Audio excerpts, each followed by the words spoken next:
Hello મિત્રો, તો આપણે આવી ગયા હતા પાછા મિની બ્લોગ લઈને।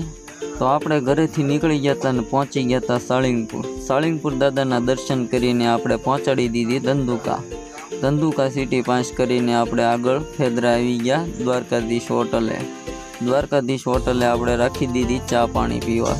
ચા પાણી પીને આપણે પાછા રવાના થઈ ગયા હતા અને પહોંચી ગયા હતા આણેજથી મારી દીધો વટામણ બાજુ ટર્ન ને પછી આપણે તારાપુર પહેલાં આશીષ હોટલે જમવા માટે રાખી દીધી હતી અને પછી આપણે જમીને આવી ગયા પાછા ગાડીએ આવીને માવાનો કોંટો ચડાવીને પહોંચાડી દીધી તારાપુરથી આપણે મારી દીધો આણંદ બાજુ ટર્ન મારીને આપણે પહોંચાડી દીધી આણંદ સિટીમાં ને આણંદ સિટીમાં બાકાજી કી બોલાવતા આવી ગયા આપણે અમદાવાદ વડોદરા એક્સપ્રેસ ઉપર ને અહીંથી હવે આપણે ચડવાનું હતું દિલ્હી મુંબઈ એક્સપ્રેસ।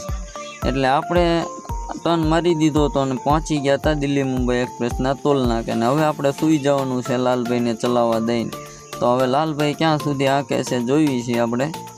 પછી તો લાલભાઈ ડ્રાઇવિંગ કરતા હતા ને આપણે સૂઈ ગયા હતા ને પછી આપણને લાલભાઈએ જગાડ્યા બારડોલી પહોંચીને, કારણ કે હવે આપણે ડ્રાઇવિંગ કરવાનું હતું એટલે પછી આપણે પંપે રાખી દીધી ડીઝલ ભરાવવા માટે।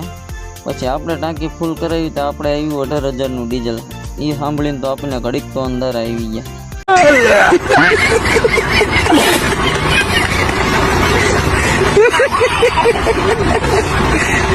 અને પછી આપણે રવાના થઈ ગયા હતા અને આપણે થઈ ગયા હતા મહારાષ્ટ્રમાં એન્ટર થતા જ આપણને પિકઅપનું જોરદાર એક્સિડન્ટ જોવા મળ્યું હતું। એટલે જ કેવી છે ધીમી આંખોના ક્યાંક ભરાઈ જઈશું।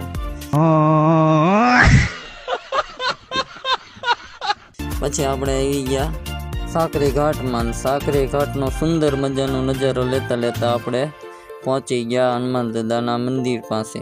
પછી તો આપણે અહીંથી હનુમાન દાદાના દર્શન કરી લીધા અને પછી આપણે ઘાટ ચડીને પાર્થ હોટલે નાસ્તો પાણી કરવા માટે રોકાવાનું હતું એટલે આપણે પહોંચાડી દીધી પાર્થ હોટલે। અને વિડીયો સારો લાગ્યો હોય તો લાઈક ફોલો કરતા જજો। મળવી આગળના નેક્સ્ટ બ્લોગમાં।